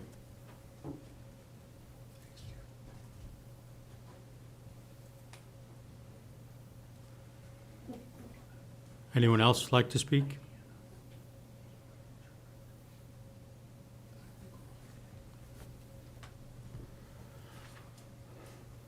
Okay, I'm going to close the public portion of this application.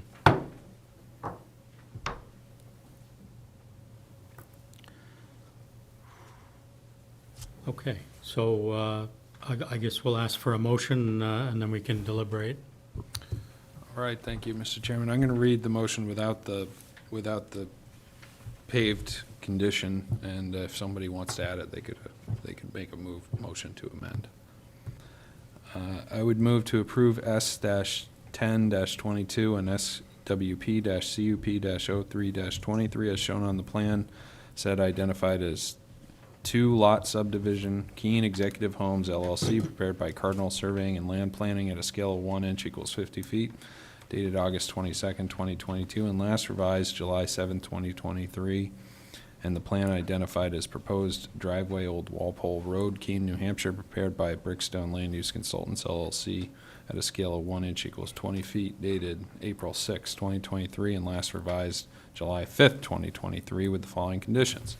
Number 1, prior to final approval and signature by the planning board chair, the following conditions precedent shall be met. A, owner's signature to appear on plan. B, submittal of a revised plan set with the following changes. I, the parcel identification number for the new lot to be removed from the plan. 2, a note added to the plan stating that the street access permit shall be required for the new lot. 3, the proposed easement area be more clearly defined. C, inspection of lot monuments by the Public Works Director or their designee following the installation or the submittal of a security in an amount deemed satisfactory to the Public Works Director to ensure that the monuments will be set. D, submittal of 4 full-size paper copies, 2 Mylar copies, and a digital copy of the final plan set. E, submittal of a check in the amount of $51 made to the City of Keene to cover recording fees.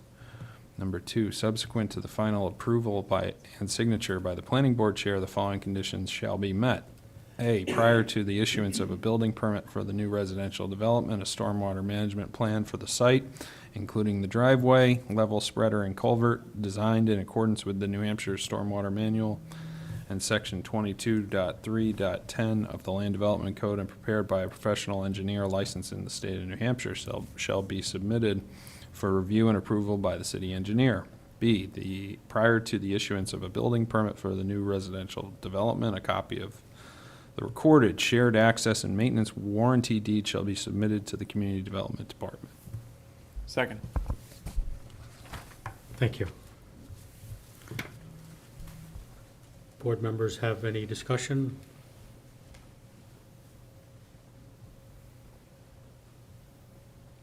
I would just like to note that the single-family home proposal subdivision does not seem to rise to the level of a regional impact development. Yeah, still learning. Any other comments? Okay, hearing none, we can move to a vote. All those in favor of the motion? Any opposed? Motion is approved. Thank you. Thank you.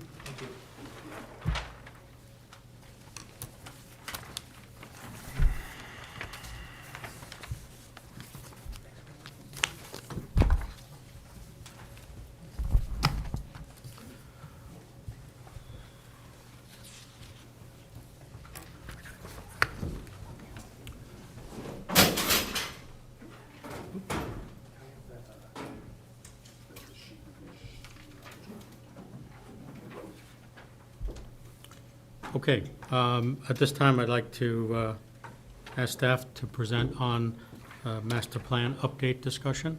Or I guess I'll hold on to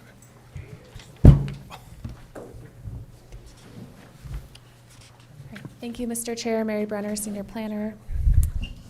I have a presentation for you tonight. Just noticing that the screens aren't on, though. Hold on. Or, never mind. Ace is listening. Okay. So, tonight, staff just wanted to have a discussion with you all about the upcoming master plan update. You might recall from the last CIP discussion that, the capital improvement program discussion that we had with the planning board, that we have, as a city, we've been putting aside money and budgeting for the next master plan update. It has been delayed a couple of years for various factors, including COVID, but we are finally getting around to doing that. And so,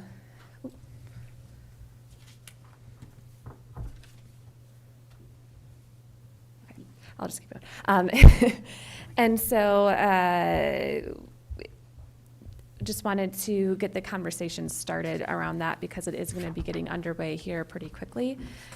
So my presentation tonight for you just has 3 parts. The first part is a review of master plans more generally and what the planning board's role is. I'm going to do a really high-level overview of the 2010 Comprehensive Master Plan, which is our most recent adopted master plan, and the progress made on the implementation of that plan, and then our proposed timeline and approach for this upcoming update. So to start out with, what is a master plan?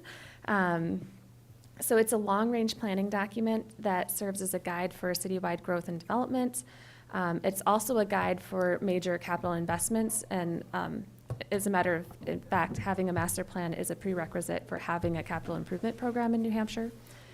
It's also the foundation for public policy, zoning, and land use decisions.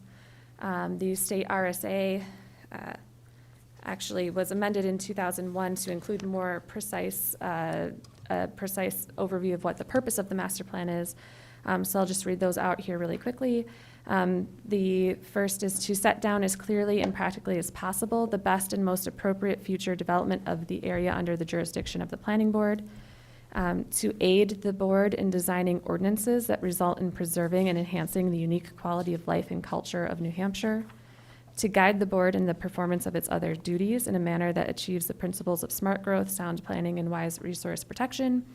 To establish statements of land use and development principles, and to establish legal standing for implementation of ordinances and other planning board regulations. So that full description is in RSA 674-2, subsection 1. There are two mandatory sections of a master plan. The first one is the vision section, which previously was the goals and objectives, which are statements to articulate the desires of the citizens, including a set of guiding principles and priorities.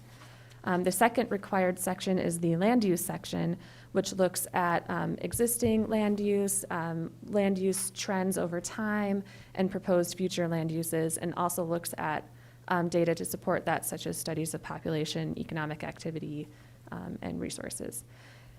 These two sections are mandatory, like I said, and they're a prerequisite for a zoning ordinance. They're also prerequisites for establishing a historic district, and as I mentioned earlier, a capital improvement program. And then in addition to those two mandatory sections, there are 15 optional sections, which are listed up here on the slide. I'm not going to read through them all, but there's a pretty wide range of topics that can be covered in a master plan, and most master plans do go beyond those two sections that I mentioned to include many other topics. And then state statute does recommend that the master plan be revised or updated every 5 to 10 years. We are currently on year 13, so it's definitely time to start working on this. And then as far as how the master plan is adopted or amended, the state statute stipulates that that's the planning board that does that. So it's a plan that's adopted by the planning board. It has to be done at a duly noticed public hearing with a 10-day public notice. It can be adopted a section at a time or as one entire document. And then amendments or updates are adopted following the same process. And then I just have a note here that in Keene, I'm not sure how many other communities do this. I think it's somewhat unique, but in Keene, we also seek the city council adoption of the master plan in addition to the planning board adoption. But under state law, it's the planning board vote that is the official vote that makes the master plan legal.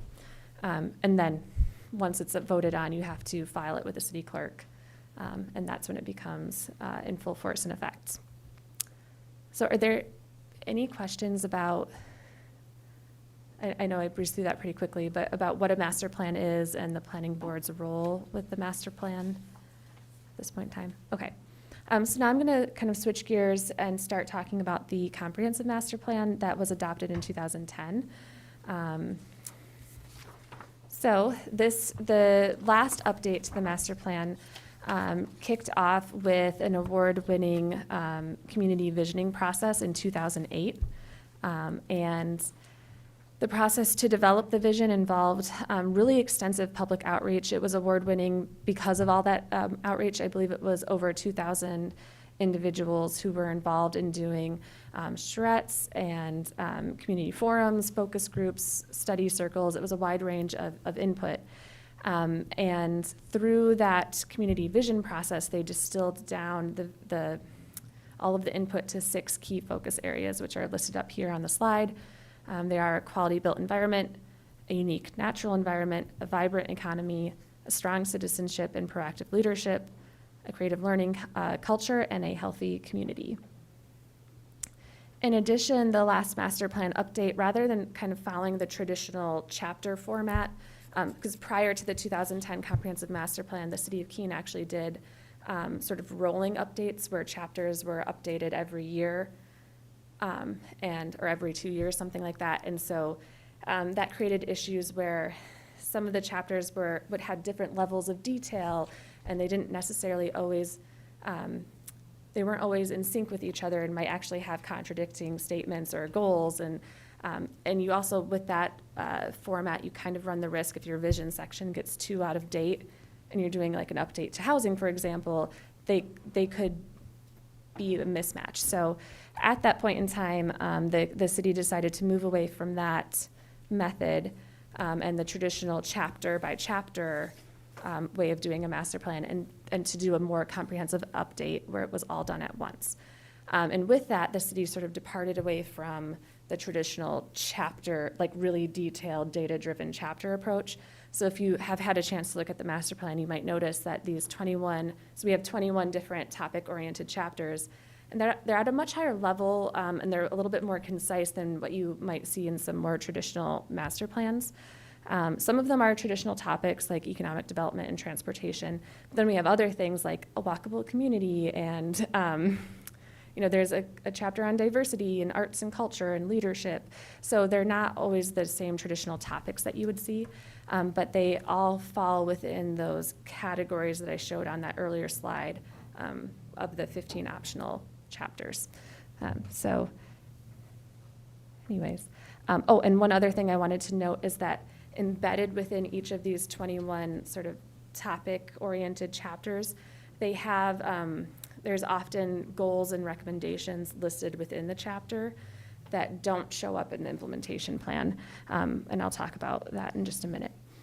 So in terms of progress on our implementation strategies, so we did have an implementation section to our last master plan, and it had 8 sort of high-level recommendations.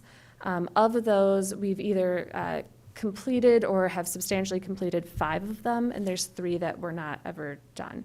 So I'm going to run through those really quickly. The first one was to rewrite the city's land use and zoning regulations to proactively achieve the community's vision for the future. So that was completed with the adoption of the Land Development Code in May of 2021, which went into effect in September of 2021. I did put a note on here that there's going to be ongoing review and amendments to the Land Development Code, but the overall Land Development Code adoption was, in staff's view, kind of met that recommendation. The second one is to continue to manage and improve the community's transportation network. And this involves making improvements to roads, bridges, intersections, walking and bicycling infrastructure, and adoption of a complete streets policy and design program. So to the extent that this could ever be completed, I think it has been. It's obviously going to be an ongoing effort by the city into the future. But the Complete Streets Policy was adopted in 2014. The design guidelines were adopted in 2015. And then the city has been making ongoing road, bridge, bicycle infrastructure, and intersection improvements that have been funded through our capital improvement program. So 3 is to make use of the community's parks and trails system easier. I think the city has actually made quite a bit of progress on this. Again, it's another one that's going to be ongoing. But the Parks and Recreation Department has been doing a lot of work on this. The Bicycle Pedestrian Pathways Advisory Committee has been doing a lot of work on this. So there's been a lot of work around wayfinding, signage, putting information out on websites, putting in trailhead, like kiosks and things like that. So I think the city has made a lot of progress, but it will be, I think, a continually in progress recommendation. The number 4 is to develop and adopt neighborhood plans, and that was never started. So that's one of the 3 that was not completed.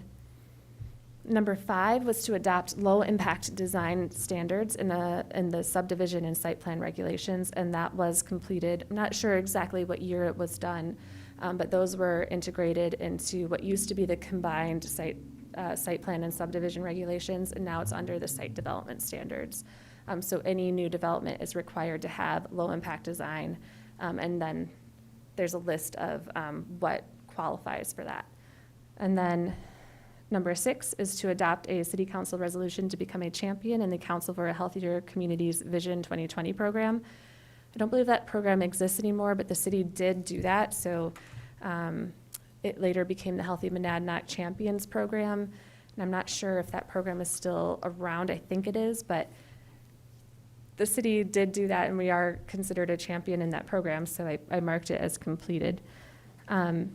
Number 7 is to continue to monitor, revise, update, and implement Keene's climate change plan. So I marked that as not started because the climate action plan is from 2004 and was never updated. However, I did want to note that the city did complete a greenhouse gas inventory in 2018, and we also have an energy plan, which could be considered like a component of a climate action plan. So it's not completely incomplete, but I marked it as not started because we haven't done a full revamp of the climate action plan. And then the final recommendation was to develop an implementation plan, and that was never done. And so that leads into one of our recommendations for the next master plan update is to include an implementation plan so that we can at least have a list of what all of the recommendations are that come out of the plan and track, what we've done, what we haven't done. it'll be easier for us as staff and for you as the planning board to know what our progress has been. So if we wanted to come up with that list today, I didn't have time to do this, but I'd have to read through the whole plan and write down what all the recommendations are, because there's no like table or list of them anywhere. So that's one of our recommendations. Are there any questions about the 2010 comprehensive master plan and how that was done and structured? Just for context, Mary, what's the relative, rough size of the number of pages in the 2010 plan? I think it's around like 90 pages or 80 pages, something like that. And then okay. if you include all of the appendices, I think it's like 200 pages. Okay. But the actual plan itself, I think, is around, we probably have a copy of it on the cart. But anyways, it's, Oh, that's fine, that's Yeah. close enough. yeah, even though there's 21 chapters, they're all, like, some of them are a page or a half a page. So some of them are 3 pages, so they're pretty short chapters. Great. So the next section is what staff is proposing for the next master plan update. And so our first recommendation is for really the period right now, starting in July through December. We're kind of thinking of as the project preparation phase. So we've already started working on brainstorming ideas for people who we might want to include on a project steering committee. And our proposed process for that is to have the steering committee members be nominated by the planning board, because again, it's technically the planning board that's responsible for writing and adopting the master plan. But then having those members be confirmed by city council, because again, the city of Keene, we have this dual adoption process, so we felt it was important to have input from both boards into the steering committee, the project steering committee. And it would be really important, I know we have at least one confirmed planning board member, the chair, Harold Farrington, has agreed to be on it, and probably at least 1 or 2 other members from the planning board will be important, and we'll be looking to include other members of city council as well. So we haven't fully formed that list yet. We've started brainstorming names, but we'll be bringing a list back to you if you agree with this process, for you to officially nominate those individuals, and then again, we'd have the planning board refer it to city council to confirm. Are there any questions about that?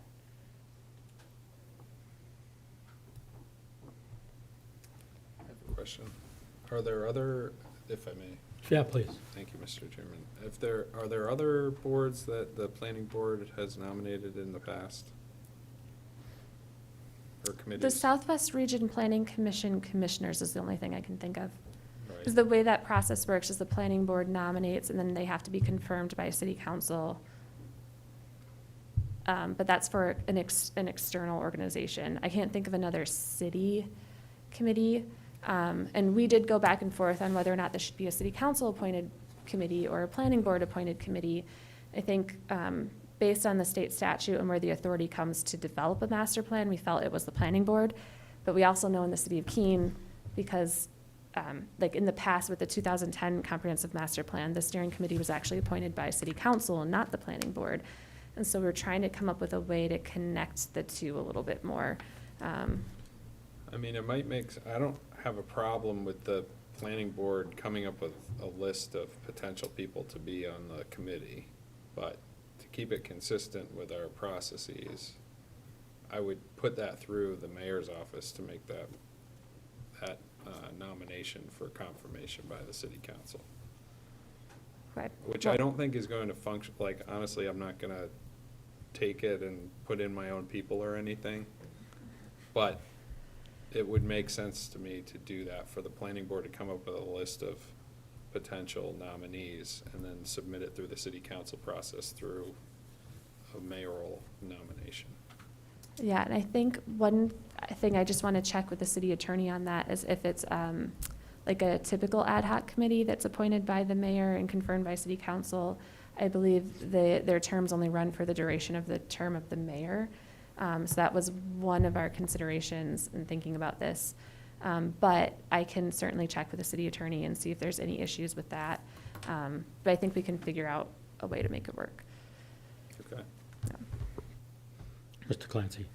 Thank you, Mr. Chair. Yeah, I think, would a steering committee by planning board be a subcommittee of the planning board legally? No, we want to avoid that because a subcommittee of the planning board could only have planning board members on Yeah, it. that was my And you wouldn't be concern. able to have quorum, so it'd be 4 planning board members maximum, which is, for the scope of work of this project, we'd want a larger committee and also probably more diverse membership on the committee.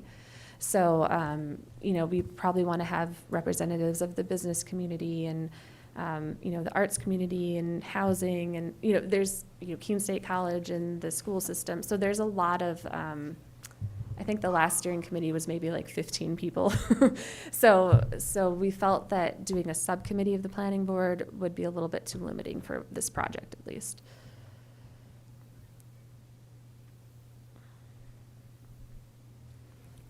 Counselor Remy? Thank you. I think you can ignore Mayor Ansel. Put it however works. I don't, I think, it doesn't need to go through the mayor's office. Whatever works to get it through. I think that I appreciate the thought on it, and as a city councilor, I don't know that it matters to me where it comes from. I appreciate the keeping it consistent.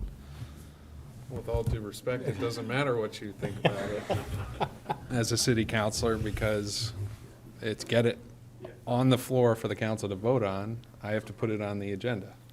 So I think that for future mayors' sake, that should be respected. Fair. Great, well, we will certainly check on that process, and this is why we wanted to bring it to you at this point in time, so we get everyone on board. So the second item that we want to be working on at this point in time would be to select and hire a consultant. And I think our goal is to, again, have a consultant hired and in place before the end of December, because we really want to get kicked off with the project starting in January. And we would probably want to have at least a couple members of the steering committee on the consultant selection committee. So our first step is the steering committee and getting that in place. And then we would be looking to hire a consultant. And the consultant would be helping us, depending on what our budget is able to accommodate. They'll be helping us with the community visioning process, and then with actually the writing and layout of the document in year 2. So the first actual phase of the project, that was all pre-preparation. The first phase of the project, again, as I mentioned, would be working on the Keene Community Vision and the Community Snapshot. And we're estimating about 9 months for that process. I looked back at the 2010 Master Plan update, and they estimated 6 months. And I think they did go over that to about 9 months. So I just figured I'd put in 9 months as our starting point. And this really would be the most intensive public outreach phase. So we would be doing a lot of neighborhood meetings and events, community forums, possibly charrettes, focus groups, potentially surveys. So this is where we're really trying to get as much community input as possible, because that will form the foundation of the vision, which is the foundation for the rest of the plan. So again, it's going to be extensive community outreach, but we will be building upon previous visioning efforts. So we're not starting from square one, but we still think it's really important to do as much community outreach as possible. And then during this phase, we would also be updating the community snapshot section of the master plan, which is the section that provides all of the statistical data and the trends. So like socio-demographic data, economic trends, public health indicators, I think what else was in there, housing statistics. So we actually got a pretty good start with the housing needs assessment that was recently completed. We'll be able to kind of take that data and feed it into the plan. So those are the 2 pieces of the first phase that we're proposing. And then the second phase would start, approximately around October of 2024 and run through July of 2025. And this would be the actual writing of the plan, the drafting and writing of the plan, and developing the future land use map. And it would also include development of graphics to accompany the plan, the final document layout. So during this phase, the consultant will continue to work with staff and also the project steering committee to get feedback and input on all of the different drafts. And public engagement and communication will certainly continue through this phase, but it won't be quite as intense as that first phase.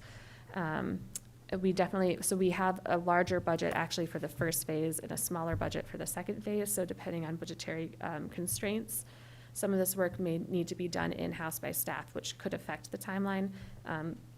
But right now, we're hoping for a July 2025 completion date.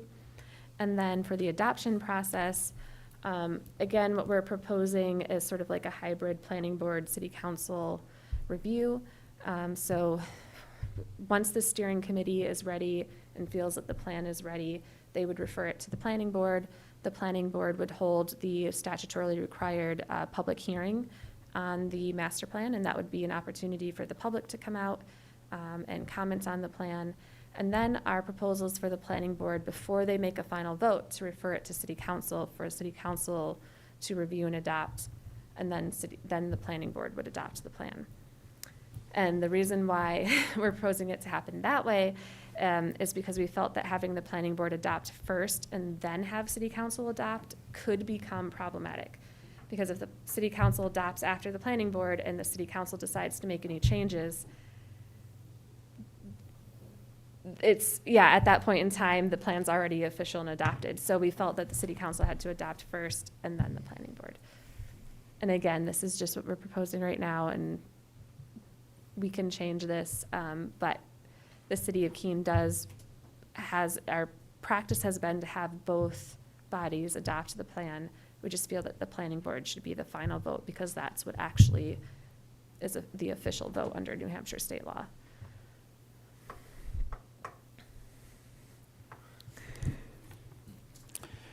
Yes, Ms. Levine Bernier. Did you say we're the only ones in New Hampshire? I don't know if anyone else does it this way. It is so we did put that into the planning board rules of procedure. It was actually in your rules of procedure since the early 1990s at least, this whole process of sending it to city council for adoption. I'm not aware of any other community that does it this way, but I haven't really gone around looking to see what other communities do. Under the state law, it's really just the planning board that adopts, but Yeah, okay. Mayor Hansel. Thank you, Mr. Chairman. So under city council review, this would get referred to a council committee for some public input, or what? Because if the council's doing some work on this, we would want an opportunity, I think, for public input after that. So I don't know if you want to reverse those or think about that in the process for city council review, because if we go through the whole public input process and then the city council gets their mitts on it, we're going to need to do that all over again, probably. yeah, and we could certainly, and I'll it looks like Director Rounds wants to say something as well, but we could certainly have it go to city council first and then have the planning board hold their public hearing. I don't see a problem with that. I think the city council could also certainly hold a second public hearing if they wanted to, or they could accept public comments, at whatever committee it gets referred to. We can certainly work out the details. I think we just wanted to, because the last master plan was adopted by the planning board first and then city council, we wanted to just get everyone on board with the idea of having it be reversed, if that makes sense. And go. You covered it. Okay. Yeah, I would, if I may, Yes. Mr. Chairman, I would suggest getting the council involved like as early as possible from those steering committee recommendations, and then sort of do the public process and then have the planning board discussion and adoption after that, maybe.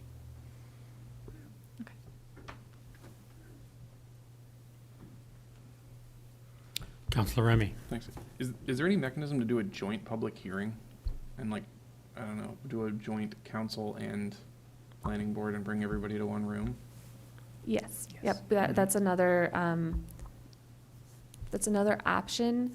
My thought was that was a really large number of people to have, just because of 15 body city council and a 9-member planning board. But technically, yes, we can do that. We would just have to think of the logistics of managing it. I would like that. I think that, I mean, it'd be funny for me voting twice, but if I was still in this seat in 2 years. But no, I think it would be nice to have everybody in one place, all hearing the same thing, and that way it prevents, I think, some of the concern that the mayor had around having multiple rounds of public review and the council hearing one thing and the planning board hearing a different thing. Because frankly, we could revise, post their adoption, we could revise it and adopt again, and ours would matter, not theirs, from a planning versus city council, which would be awkward. to say the least. We are very much hoping to avoid that. Yeah.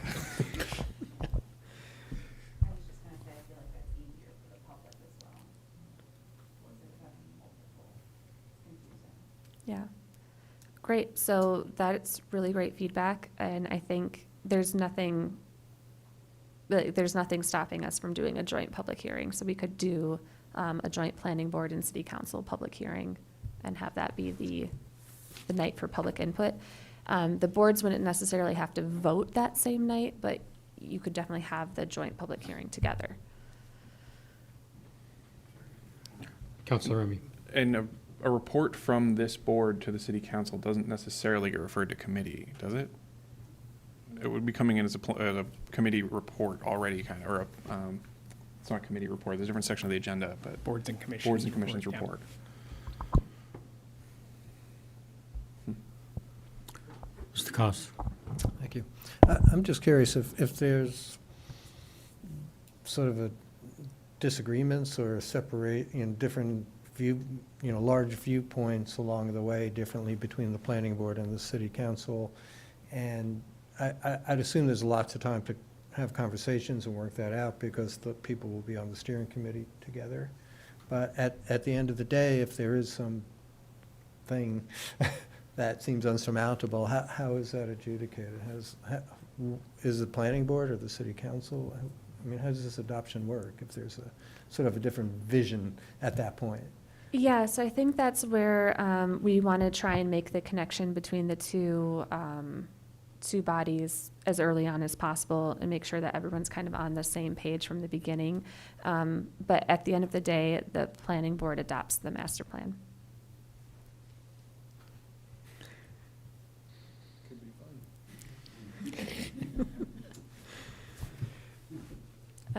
So that's all I had for tonight. Again, that was just a really high-level overview, but we really appreciated your feedback and input on that because we've been kind of knocking our heads together trying to come up with the best process to move forward. So thank you. Yeah, thank you, Mary. I appreciate that. I think we were pretty much in consensus that with some minor tweaks as we go along, we kind of liked the phases you laid out.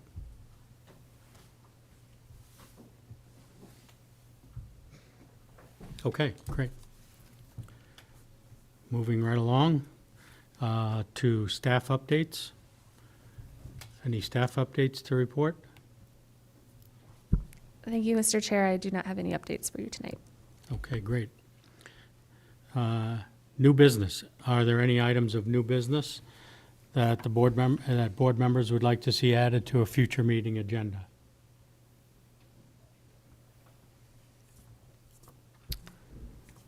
Mr. Chair, sorry, one sort of, I guess this could be under staff update.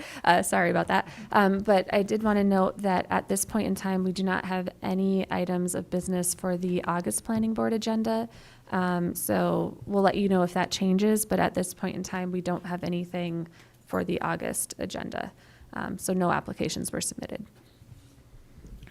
So are we talking about the joint committee or the planning board itself? Sorry, the August 28th regular planning Okay. board meeting. At this point in time, we don't have anything on the agenda, but we will let you know. There could be a late addition, but we don't have any formal applications for like a site plan or subdivision or anything like that. Okay, thank you. So that's a good segue right into upcoming dates of interest. The following are upcoming dates of interest. Joint Committee of the Planning Board and PLD, August 14th, 6:30 p.m. Planning Board Steering Committee, August 15th, 11 a.m. Planning Board site visit, August 23, 8 a.m. And August 28th, 6:30 p.m., the regular Planning Board meeting. So the last two, I guess, will be dependent on whether we get any applications. Okay. So, unless there are any other comments, I will adjourn this meeting at 8:40 p.m. Thank you.